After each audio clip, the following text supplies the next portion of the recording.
Hello, everyone, and welcome to my channel. I'm really happy to be here with you guys because we're going to be talking about a bunch of different topics. As usual, if anybody has any questions, feel free because that's really what this is for. This is for you guys. As much as it's for me, trying to stick to my commitment of trying to live stream as often as I can. I pushed this one a little bit later today because I know it's really hard for people to get here during the day. So I said, well, I can probably do it tonight because my wife has the weekend off because Memorial Day and she can hang out with the kids for a little while. You might hear them every once in a while, but I doubt it, honestly. Um, they're going to be pretty cool about it, probably. Um, but yeah, so the reason I wanted to do this is because I've been talking about masculinity. I think it goes along a lot with what I've talked about with Jung. I think when you think about the anima and the animus, that's all about, men finding their softer side sometimes, and females finding a tougher side, where they can be somewhat more resilient for females, where men can be somewhat more compassionate to other people. And, I think as you go along in life, that's just something that you need to kind of try to do. Because if you become a parent, you don't want to be the same person that you were with your friends in high school and things like that. And I've been looking, I've honestly, because I've gotten back onto YouTube, I've been like watching other YouTubers, trying to figure out like what is out there for men. And I realized like there are a lot of people trying to help men. Um, but I also kind of realized that maybe there's a reason that like a lot of people find it hard to maybe resonate with me. I know I don't get as many comments as other people, even though I'm giving you guys really good advice. A lot of the times people tell me that I talk like not simple enough. So I do kind of get that, and I think I know why. And that kind of is going to go into a lot of what I'm going to talk about today. Um, because when I really think about it, like throughout my life, I've always done hard things. Like it was just natural for me to do the hardest thing that I could do. And it's what I encourage people to do. Um, However, I think the reason that I was able to do a lot of hard things and be successful in it was because of some factors outside of myself. I mean, there's definitely personality characteristics that allow me to continue doing that in my own life right now. And I do continue to do it. I train daily, I continue to learn. Um, I try to improve my weaknesses continuously. Um, so I don't always like, sometimes I don't actually like recognize that like some of my struggles, or I just try to find a way to overcome them faster. And I do see a lot of men who talk about some of the problems that they have. And yeah, I don't necessarily have those. I still went through a lot of the struggle, but I think I came out on a good end of it. But I'm going to tell you why today, because I think it's a really important topic. Um, the idea of parenthood and how parents raise their children. It's a very critical factor in a person's development.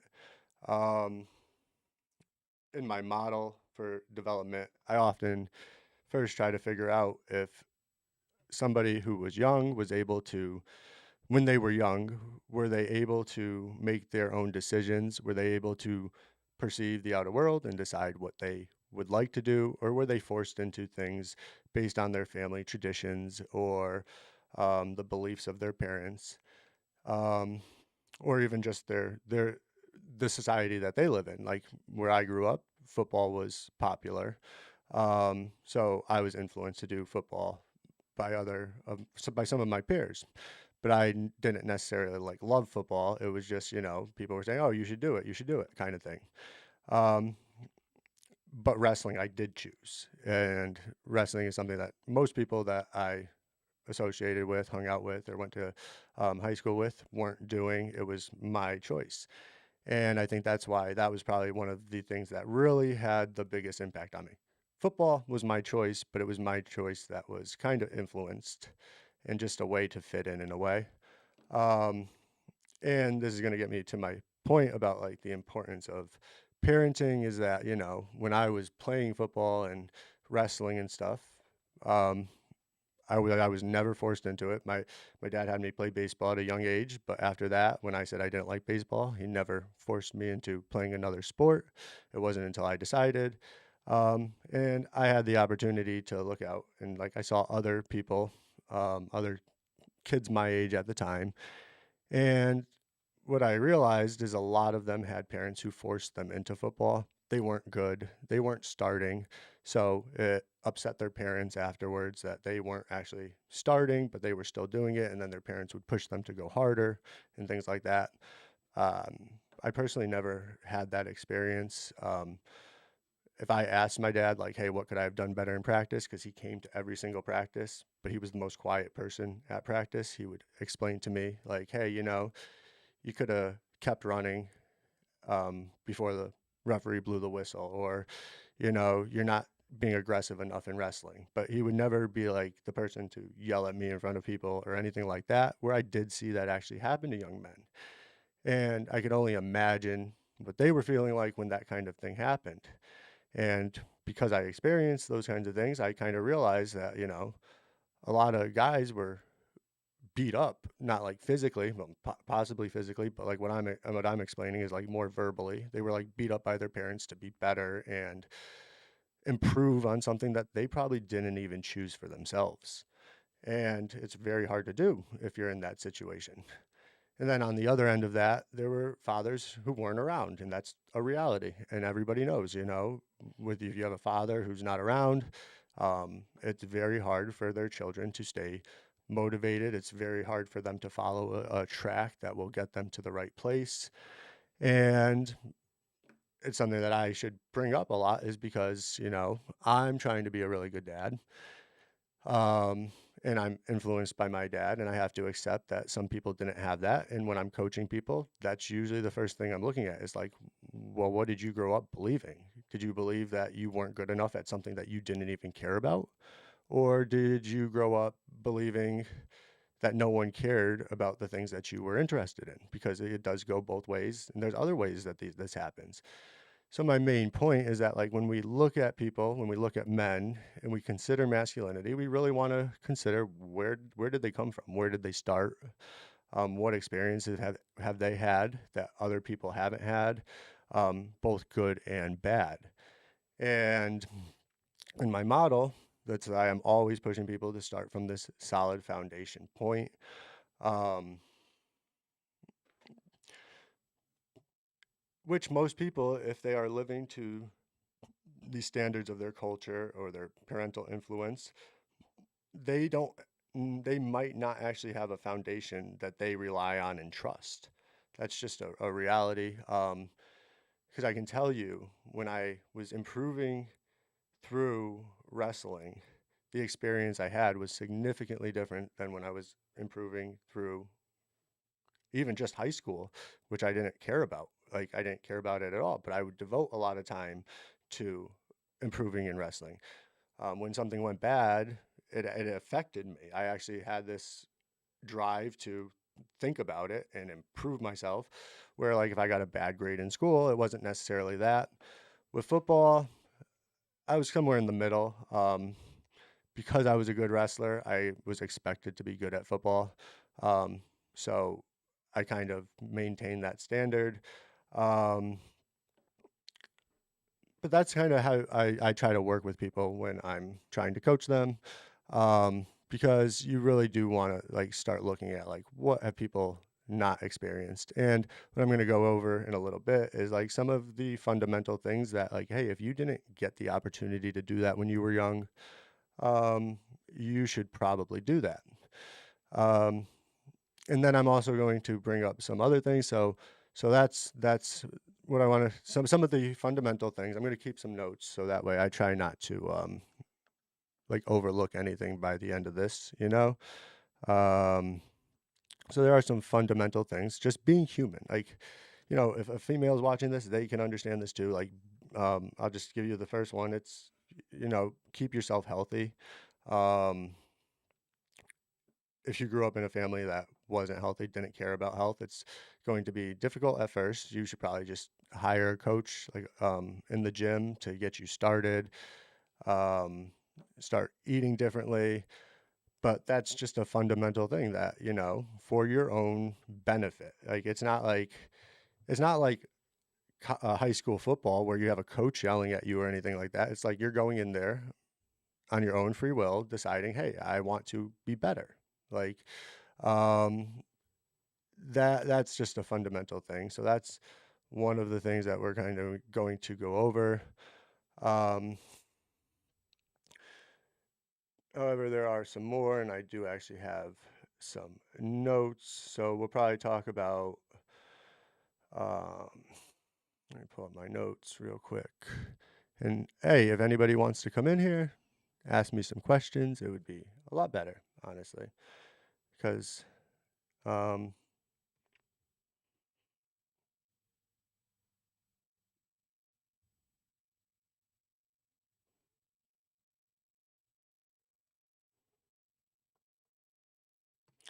all right. Wow, why are my notes so long today? All right. So, what else are we going to talk about? Masculinity. I'm going to try to define it in a way. That's the one big thing. Defining masculinity as decently as I can tonight.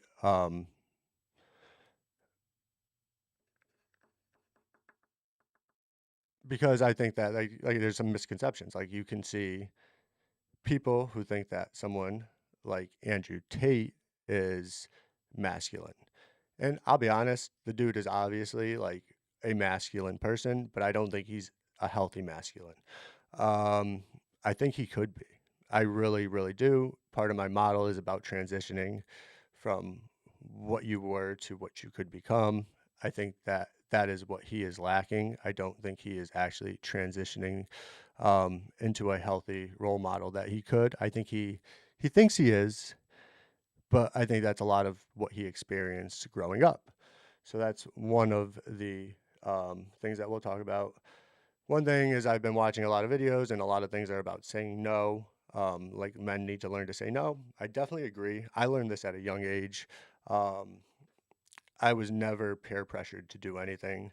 I did some bad things. Like I say bad, like bad by societal standards. Like I partied in my 20s, but I waited till my 20s. Like when my friends were asking me to smoke in my teens and stuff, I was easily able to say no. Even when they'd be like, "Come on, please do it, please do it, please do it," and I'd be like, "No." When girlfriends wanted me to skip a wrestling practice or anything like that, I'd be like, "No." And I carry all these with me. And I want to kind of teach you guys how to really work with this type of energy because it is good for you. And, you know, I think a lot of people take this, a lot of young men take this, and there they go. Oh, they want to tell their girlfriends no so that they can go party with their guy friends. But I think the idea is to say no so that you can do things that are improving you. You know, if you're going out to the strip club or to the bars with your boys, it's a lot different, especially when you have a girlfriend or something like that, or a wife like I do. That's a lot different than, you know, telling them, like, no, I'm not going to hang out with you because I'm going to improve myself at the gym or at a jujitsu class or something like that. So um, that's something that I did a lot. And I think it is really good to learn how to do it, but use it the right way, you know? Um, when you're dating somebody, you know, you don't want to just be like, no, I'm not hanging out with you because I'm going to hang out with a bunch of dudes. It's like, then why would she sit around and wait for you, kind of? And same thing, if you're the guy in that position, don't be scared to tell your wife or girlfriend, hey, I know I don't appreciate you going to the clubs or anything like that. You're allowed to do that. And that's something important to learn. So if we can go into a little bit of that, if you guys want, then the idea of building a foundation early, I can kind of talk about that. And the idea here is honestly, guys, you have to start like as soon as possible. There are stages in your life. There are critical periods in your life. If you do not do certain things in those critical periods, you will have a very hard time developing the cognitive capacity you need to continue pursuing a better way of life. Um, and this goes a lot into like something that was instilled on me through my father. Um, Something that I've worked on a lot with young men when I was running my companies, when I was trying to help them like start their companies and things like that. I was like, well, you really have to learn. A lot of it comes down to like doing some type of deep work, taking a project and being able to sit with it for a long time, understanding you're going to make mistakes. Um, and the sooner that you can do this, the easier it's going to be because you start with like these little projects, and then each project gets a little bit bigger. And the projects, I'm talking vaguely. I'm not giving you details because hey, it could be a programming project, it could be starting a business, it could be learning a skill, and which one you're going to do is really going to depend on where you are. This is really important for people to understand.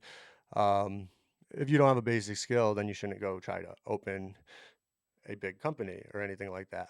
It's just a reality. um, because they're you. So when you go learn a skill, here's the thing. Like once I start bringing it up, I can't not talk about it. So once you go learn a skill, your brain really does start making connections. When you learn how to move yourself in a different way, and like this can be done in the trades. Like you have to learn how to move yourself to cut down trees. You have to learn how to move yourself to screw a bolt in a tight position or anything like that. Your brain starts making connections, and then you start realizing, oh, that's how a screw works. Oh, that's how a cut angle makes a tree fall in the direction I want it to fall. Things like that. Then, you go do a little bit more of a complex project. You already have the neural networks, the connections in your brain to say, okay, I understand this part. So now we can go a little bit deeper. And this is something I'm doing on YouTube. Every time I live stream, I have something new, not necessarily that you guys see, but something that I can see. Like I can see that I have my notes, I have my TV hooked up to my computer now. I have an extra camera. If you guys want to see, I got extra views. I do have automation for switching, but I don't always hook it up because sometimes it moves a little bit too fast. But these are things that, like, every time I come and do a live stream or record or start working with something, I learn a little bit more. And this is something that continuously happens throughout life. But because I've done other projects, I was able to do this a lot faster. Um, Really, when I don't live stream, it's my own fault. Well, I'm a dad, so like I have to make sure the kids get to bed and everything on time. Um, and I probably could plan a little bit better sometimes, but that is the plan eventually. So like that's the thing. If you're putting yourself into these positions to learn something and do something, and you consistently show up and actually do it, you will have the ability to um, become better. And then, the next big thing that you go to, or the bigger thing or the harder thing that you go to, is going to come a lot easier. I was lucky, like I said, my dad really motivated me. He didn't push me into a lot of things, but the one thing that he did push me into was he made me work from a very young age. Um, let me just explain this. My dad was an immigrant. He's a citizen now. He got into some trouble when he came here, and then I guess he turned his life around. So when I was born, we didn't have a lot of money. We were basically bankrupt. We lost our house and everything. And a couple months later, my dad was like, oh, not a couple months, a couple years later, my dad had already been working as the manager of a nursing home, and my mom was the head nurse of a hospital. Um, and they decided to open a business. That's why I think I promote you guys to open a business, because I did see like it changed their life significantly. It gave them ability to have freedom to hang out with me and my sister and my older brothers and sisters. Um, it gave us that ability. And then my dad had me work. You know, if I wasn't at wrestling practice, if I wasn't at football practice, or I wasn't at school, I had to go to work. And, I hated it. I tell everybody, me and my dad fought so much. But, when I was like 18 and 19, and I had more money than the rest of my friends, and I was able to afford a car, and when I went to get a job somewhere else, because I always told my dad I wasn't going to work with him forever, I needed to do my own thing. I always appreciate that he made me work, even if we fought. But I needed to do my own thing. So like so when I went and got a job, I never was told like, no, you can't have this job. I always got the job because I always had a good skill set. I always had a good work ethic. I knew what it meant to like put in 8 hours, and that allowed me to grow really fast. And a lot of my friends I saw like they didn't have that experience. So what I did then was I actually offered to teach them some skills. I said, well, I worked in a garage for a while, then I opened my landscaping business. When I realized some of my friends were struggling, I said, well, come work with me in the landscaping business. At least you'll have something to put on a resume, and you'll be able to get a job. And I guarantee it. And now all my friends, they're all having kids now. They are all employed, making good money, probably more money than me now because I'm a college student now. But the point is that you need some type of experience. You need something to allow you to realize like, hey, this is why we do this. And I don't think you should work your life away. Like I said, I'm a college student. I made my money when I was young so that I could have some freedom to do some other things I wanted to do. And then eventually I'm going to go back to trying to find a way to make some money. I think it's important that I do that. So the main point of this is like it is that foundation. It is so important. And if you didn't have somebody instilling that into you from a very young age, then start trying to find somebody who will. Um, and I offer my advice of like, hey, you could start a lawn mowing business. It's probably the safest way to go. Like I said, you can use other people's equipment or things like that, but it gives you a little bit of an idea of like, hey, some things do take more time than you think. You probably don't even have a clue how long something's going to take. I look at things. When I first started, I used to look at things and be like, oh, that'll take an hour, and then like 8 hours later, I'm like, we ran into a lot of problems. But those problems are the things that you can begin working on. Hey, I can plan ahead better. I can have a better framework. One of the big things was I was installing pavers and I was using cheap pavers that didn't have like a system behind them. I found a company that had a system for installing pavers. They gave a course, the ICPI course and all that. And I started using that because, I realized I'm wasting a lot of time. I'm not really making as much money as I could and things like that. So I was able to start doing that. And it's just from the struggles that you encounter when you try to do something hard and you take the ownership and you take the responsibility, you're going to get the ideas of what you can be improving on. And then the idea is to not get stagnant and actually execute on that at some point. You're already running the company or whatever you're doing. Um, Make it better for yourself. Make it so that it's easier next time you have to come do it and things like that. It's just the truth. Um, And something that I do see is like the part of the toxic masculinity is like there are a lot of men who will see people who didn't get this foundation and then just judge them really quick. I really try to stay away from that unless I realize the person has a really bad personality because there is some of that sometimes. They'll steal from you. They might be perverts. They might be something else, whatever. Keep your distance from that. Because it's really important to do.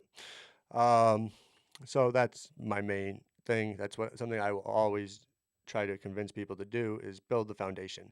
And then every time you go into something new, build the foundation. That's why when I talk about AI, I say, you can't even use AI. Like, yeah, you can use it to automate on your computer or something like that, but you can't use it to like get some great insight until you have enough data. And that data comes from a foundation that allows you to collect data, just the daily workflow data, the customer data, the employee data, like understand the entire operation that you are working within. That's important. And everything that you do, you can think about where's the foundation and where's the peak. And if you do that, you're going to be able to plan everything a little bit better. You can plan your burnout. And I know I said it, and I know a lot of people don't like it, but I do think burnout, it's just a signal to your body and from your brain saying, hey, there's something we should be doing. It might be hard to do, but it's going to make everything else you're doing a lot better. that's why I kind of think burnout's okay. Especially in the more modern world where we can recognize it fast, you can get access to the knowledge of how to improve it and things like that. So that's what it is. Um, and all these things are contributing to your masculine development. Um, so that's where we're at right now. There are more things I did want to, like I said, I wanted to talk about that the discipline. So in all of this, it does, you're going to fail if you don't have discipline. It's the truth. And what I have learned about discipline is the more disciplined you are in the early stages, the less disciplined you get to be later on. If you do it the opposite way, you could be less disciplined and then you're going to be panicking. Just think about people who don't have a retirement fund because they didn't get disciplined enough to save that money. And then you have people who were very disciplined early and saved up for a retirement fund. So, I know there's a lot of people who want to criticize discipline, but I mean, it's for yourself. I'm not going to say like let somebody else discipline you, but discipline yourself. It's probably critical to your development. Um, let me see, what else do I have here? There's so like when I think about like why I didn't have a lot of those problems is because I just kind of really early in my life realized, responsibility is important. That's what my dad gave me. So for clarification, let me explain this to you guys because it's kind of important. Like, it's something that, if you have a hard time tempering your energy, your aggression, if you are like an overly like hyper masculine person, this may actually be good for you because it wasn't an environment for me, but my dad's business was a residential care home, and most of our patients were psych patients. They had schizophrenia, bipolar disorder, autism, anything on that spectrum. Um, and I had to spend, and I'm a thinker in the cognitive function way. So like, I remember I used to complain to my dad, like, why do we have to do this? And my dad, he said to me one day, he said, well, without these people, you wouldn't have a job.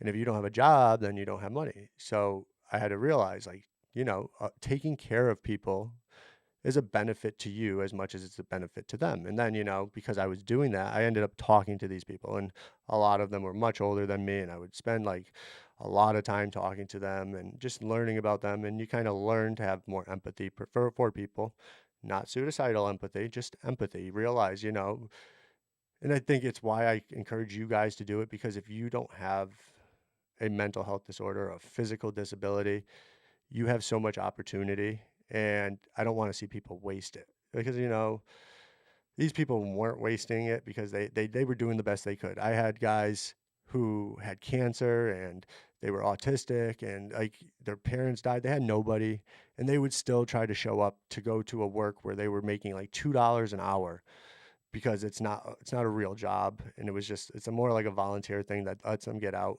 He would want to rake the grass clippings after I mowed and everything, and like this guy really suffered. And I'm not saying that like a lot like some men don't suffer, but like if you don't have something like that, like you need to find a way to get yourself out there. And I think that being in that environment changed me a lot. Like I think the reason that I can't settle on a type, honestly, the way a lot of people can, is because of that. Because I think that was counter to my natural development, honestly. Though I did learn to adapt to the environment. I have really good relationships with all the people who are still there, a lot of the residents. Though, as I said before, a lot of them did die over the past few years because they were old when I was starting working there, and now, things have cycled through, and that does happen, unfortunately. But I do think it's a very important thing to try to like push yourself to do things that will allow you to get other people's to have an understanding of like other people's suffering because it may show you like you have it better than you think you do. And it's just a something to consider. I mean, I'm not saying that you definitely have it better than you think you do. I'm not. it's a possibility that you don't, honestly. But just consider it. Maybe go spend some time with some people who are really suffering, and maybe you'll see something different. And maybe you'll be motivated to make the world better for as many people as you can because you'll realize like that's not the life you want to live.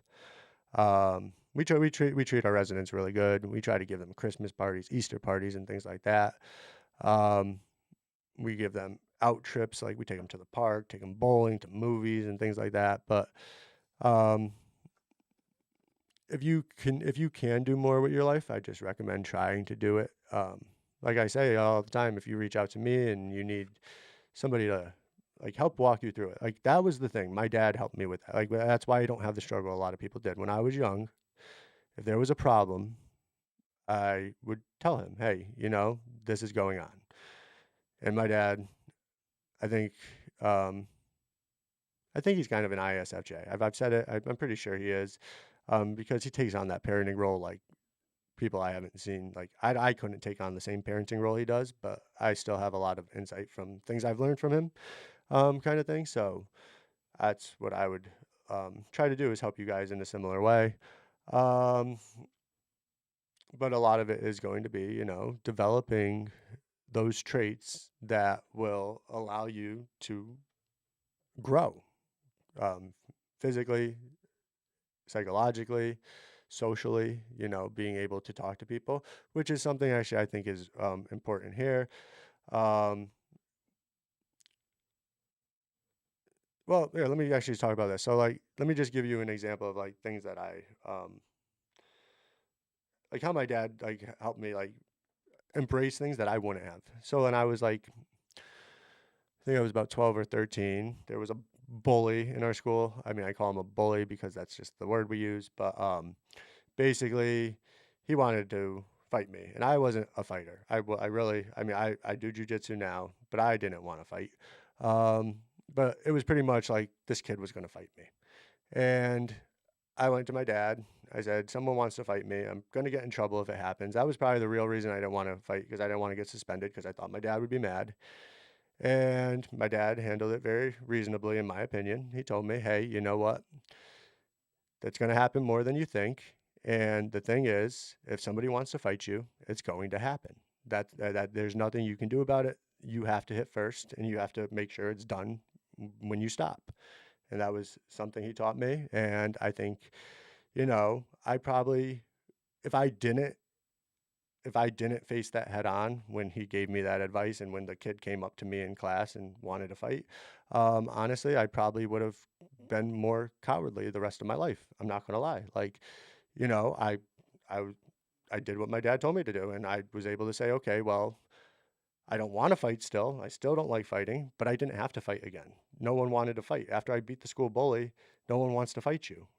So you have to be willing to stand up for yourself in everything you do. And I think I carry that with me continuously. I say things in rooms I shouldn't say them in. I know I do that. And I think it's very important to learn how to do that. And if you didn't have somebody who told you that, then that's what I'm telling you. And that's, you got to look at your exact situation and I could help you with that, like kind of lead you through that. But like, you need to be willing to speak up for yourself. You need to be willing to protect yourself. Um, it's very important for your own confidence. So that's one of the things that I wanted to bring up about like talking to somebody, having somebody to guide you through it. People who let you know, like, just because society says something is wrong to do doesn't mean that you shouldn't do it. You need to be willing to protect yourself. So that was one thing.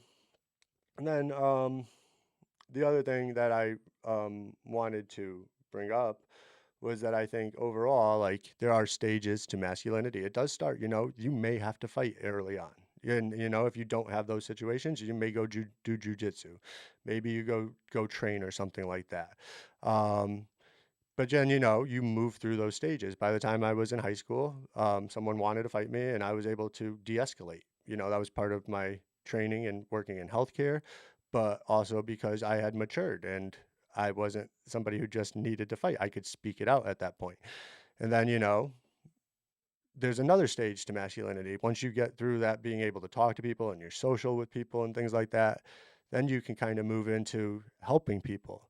And when masculine people help others, it's obvious, because they've put in the work beforehand. They've gone through the challenge, they've overcome it. Um, Even if it was a struggle, they made sure they had the discipline. They took on responsibility, and now they're looking for more responsibility. And I really do think that's an important point of masculinity, because we don't want people to still say all this stuff about toxic masculinity without looking at the fact that there is very healthy ways of being masculine. And I'm in college now. I'm older than a lot of the kids, but I see a lot of them. Like, I have one kid, he doesn't call his we have a female professor, and he was just like miss. And I said, well, she's gone through everything. You should probably be calling her professor, or she's a doctor. She's technically a doctor, but something like that. And it's just learning respect for people. That's something that you should be able to do. And the teacher really likes me because she saw me actually call him out on that, and he fixed it. And there's things that, like, he wasn't being a jerk or anything. He didn't know. He didn't realize it. And all I did was say, if you were in the military, there would be a chain of command, and you would address people in a certain way. And it's the same thing here. You address people in a certain way. And I think, when we're young, we're dumb. Like, we really are. We're not looking at that. We're not really looking at the social stuff. We're not thinking about, like, oh, what is this person going to think if I say this? We don't even, like, we don't wouldn't even want to think about that. It's basically just like, we say what's on our mind, and sometimes people get offended. So, when there are older people who have gone through the challenges, it would be nice for more of the older people to teach the younger people. And I think that's probably a lot of the problem with people when, like, when they don't have a good role model growing up. Unfortunately, that's why, if you are somebody who's healthy and you've gone through the challenges, you should be somebody trying to help others and continue developing yourself, because, you know, when you spread that and you teach young men how to be healthy masculines, um, they're going to spread that more. And that's going to create a better world, because masculinity is a very important function in our world. It is what orders our world. And that's why I think, part of the later development, like, masculine men do understand the importance of order, like addressing somebody by the right name and things like that, by the right title, whatever it is. So that's just something that I would like you guys to think about if you could. But if anybody wants, who's in here? No, there's some people in here. If anybody has any questions, just let me know, because I will continue to go over a few other things, but I definitely come in here to answer questions for you guys.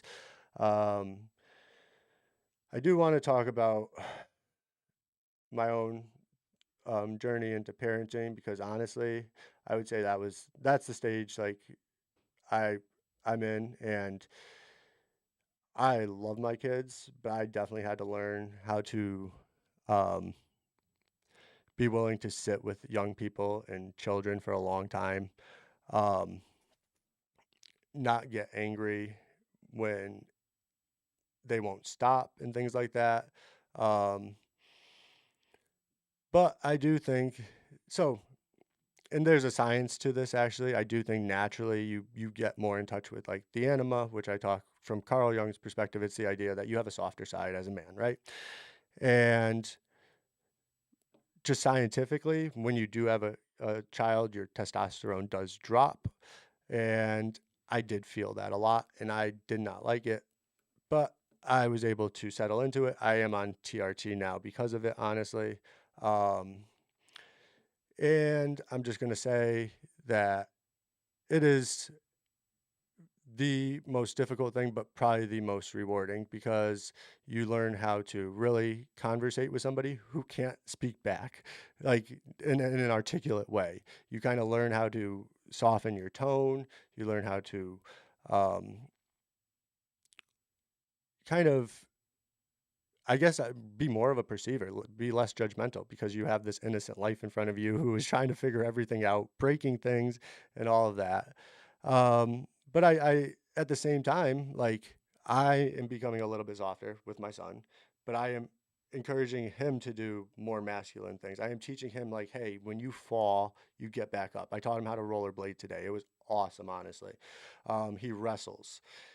And the first time I put him into a wrestling match, he came out with a bloody nose and he was like crying. And I looked at him, I said, oh, like, I forget what I said to him, but he looks at me and goes, well, I can do it again if I have to, because I had already taught him like, hey, you always want to get back up. It's a big thing. You're gonna fall a lot, and that's the truth. And then watching him rollerblade today, he fell, and then he was like, okay, I'm just gonna keep falling until I don't fall anymore. So he made himself fall, and I think that's a big thing. Like a lot of people don't get that kind of conditioning of like, hey, bad things are going to happen, but you have the power to make it so they don't keep happening.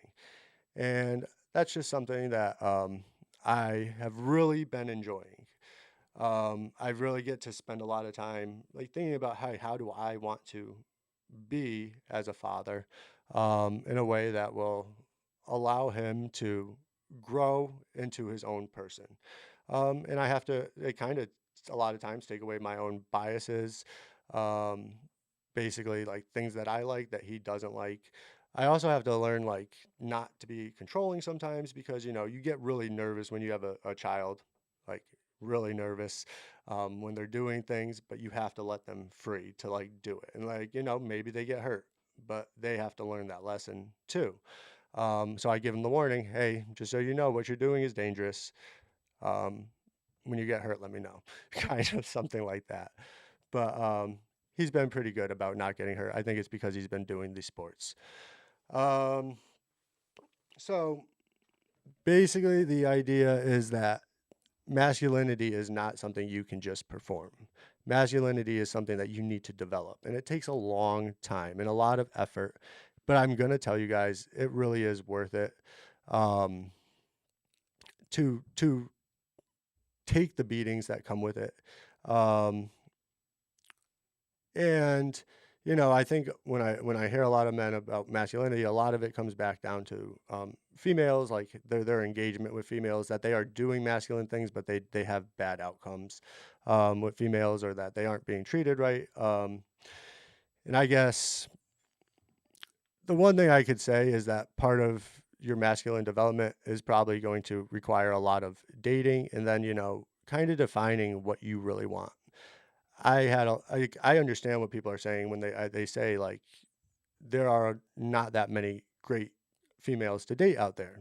There's also not that many great males to date for them. So like the idea is if you are great, there somebody is out there for you. And I had a lot of bad relationships, like really bad. Um, and then I found my wife, and I knew right away that she wasn't like those other girls.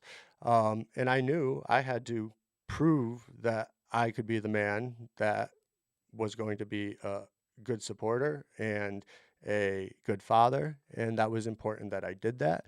A lot of that is actually just having fun with the girl that you decide to date. Like I said, I see a lot of guys, they they blow off their girlfriends to go hang out with their guy friends. It's like, no, if you really want to marry someone, then that should be the person that you are trying to be with.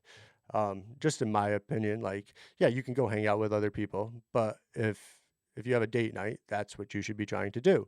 Not and like I said, you should learn how to say no to your friends. That's important. Your friends aren't going. I have a lot of friends, but we don't see each other that much. Once you kind of start really living your life, you're not going to see your friends that much. I see my wife every day. We wake up together. After this, I'm going to go have a little bit of wine with her. So it's important that she's the person I committed to. And we've been together now, I hope she doesn't watch this. I think it's 13 years. Um, and that's, we started when we were young. I stopped going out with not going out with my boys, but like going out to the clubs and things like that, or to the bars when I started dating her. And we started having more fun. And I think that's something that's how you build your life. If you find a good girl, like you got to start building your life with her as fast as you can, because like we've all addressed, like there aren't that many out there. Um, and a lot of people come around when they're older, but I personally think you're better off finding your person early. There's a lot of reasons. Um, But that's just something that I would suggest to anybody who is really interested in like trying to find a girlfriend. Like, you need to be the person who leads. And I even in your relationship, I've been telling a lot of my friends, because I've seen few of my friends actually struggling in their relationships, and I do tell them like, you're struggling because you aren't leading. And it is the truth. Like, when like your wife does want you to lead. If you are not leading, she will try to lead, and you aren't going to like that. It's just a fact. Um, because you will realize that there's a role that you aren't playing that you probably really do want to fulfill. So, and even my wife, like, me and her have had this conversation where, like, when I got burnt out a little bit, she didn't like it so much, but like I said, like, I picked myself up once I realized, like, oh yeah, I can't do this. And when I started leading, she didn't realize it. So I kind of talked to her like, hey, I'm going to lead this family again. Like, this is what we're going to do. We're going to get back on track. We opened her a business. I did tell her, like, and I think this is important. If you have a wife, build her up. Like, make sure she can be self sufficient. I told her before we got married, I said, um, you need to be self sufficient. We're going to open you a business. It will be your business. I will help you open it. We will get it open. And she was petrified at first. She had already built a good career as a as a hairstylist, and that's what we did. We built her a business, and it made our lives a lot more enjoyable. She's not, I think just having a business makes you more free. She got to set her own schedule now. She doesn't have an employer telling her what to do. Um, and it doesn't emasculate me any bit, because she has a job, a business that she runs, and employees that she who rent from her. Basically, they're renters who rent chairs, but that she's making good money. It's a really good thing. It's good for our family. um, and if you're a man and you want your wife to do that, you need to kind of understand what steps she needs to take, because the fact is, most people don't know how to start a business. It is kind of upsetting because that was the American dream at one time, but um, the fact is, like, you can learn. You can start young, do it with something small, and then keep growing your way up. It's a really important thing to do. But then, like, now, masculinity also has another layer to it, which is something that I just really think is important, is that you need to be a man of the times. And I know a lot of people like look at the AI and all the other technology, but it really is important. Like, you don't have to like invest a bunch of money into it. You don't need to make it your career or anything like that. But it is very important that, you have an understanding of what is going around you in the world for real. Um, because um, how can you lead if you don't? That's one of my m- biggest points here, is like, with the technology idea, like, in order to lead your family, or lead a company, or um, even help your kids, like, you and your kids go to school, they're going to be using technology. Even to watch your kids these days, you need to understand, how can they use the technology? How can you put settings on it so that they aren't seeing the nasty things that are online? And I'm going to be honest, if you're a dad, just understand, if you have your kids on a tablet, they might be playing a kid's game, but some adult stuff might be getting advertised on there. And some of it's really disgusting. So just understand, like, you should understand how to navigate the technology. Um, it's part of protecting your family, which comes down to probably one of my last real points here that I kind of came up with. I kind of wrote all this out. I was like, kind of essay-ish, but not really an essay, more like bullet points. And it really just came down to that real masculinity is not just the ability to protect yourself, it's the ability and willingness to use your strength in service of others. And what that means is a lot of different things. But the biggest thing I would say is that strength without service becomes dominance, ego, or intimidation. And you will see that in the early stages of masculinity. But as men begin to develop, they start to realize that domination isn't the one thing that you need, because you need to be able to help people. You need to be able to build teams, build coherence, and um, that's really what it comes down to. Um, and that's something you see in the later stages. But it takes a lot of interacting with people, a lot of failing on your own, a lot of getting into other people's perspectives and understanding, you know, where do people suffer and where can you help them? Like, and a lot of times it's just like if you've done something or you've been in that position, you can give the advice. If not, you're probably giving bad advice, you know, like when you see young kids telling their friend, "Oh, just leave that girl," or something like that, or girls telling their girlfriends, "Oh, just leave that guy." And it's probably like a really dumb decision. That's probably one of the few people that are good for you, and they're telling them to do those kinds of things because they don't have the experience. Also, they may not care about their friend as much as they say they do, or things like that. You see that a lot. Um, but basically, the idea is learn how to use your strengths to help people, and understand that masculinity is not proven by how many people you can overpower. It is proven by how many people are safer, stronger, or better because you were there. And if there's any points I can make, those are the two that I can really make. I'm going to stay in here for a few minutes though. If anybody has any questions, I'm more than happy to answer them for you. Um, it would be really cool if you guys did. But if not, then I'm probably going to end the stream and then I'm going to have to edit it. Though I don't think I'm going to have to do as much editing as I usually do. I've been planning this out for a while now, so um, it's been, I actually had a good flow, I think, going here. Um, but I guess that'll be it. So I'm going to start doing these. I'm honestly really going to try to do it more, like a lot more. I really do enjoy doing it, even though nobody shows up. It's still fun for me. Um, I get to see how much I've improved on articulating, which, if you've watched my original videos from 5 years ago, you'll know it's improved a lot. Um, I still say um, but that's about it. Anyways, thanks for watching, and I will catch you on the next episode of Cognition Ignition. I hope you guys are living a great life. Goodbye.